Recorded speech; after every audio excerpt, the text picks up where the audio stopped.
टिकिरी police को मिला बड़ सफलता। जड़े नाबालक सह 3 जन बाइक चोर गिरफ, 2 बाइक उद्धार।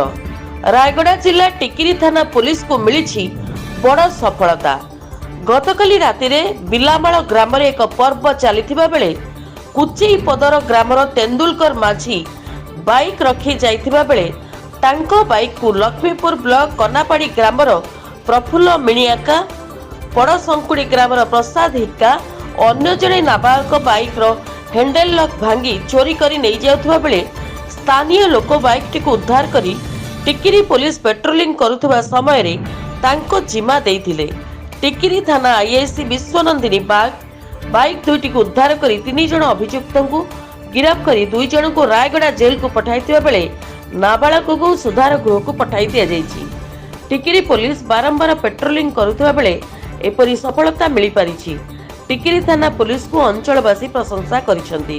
रायगड़ारू प्रफुल्ल कुमार बेहरा रिपोर्ट, रिपब्लिक ओडिशा।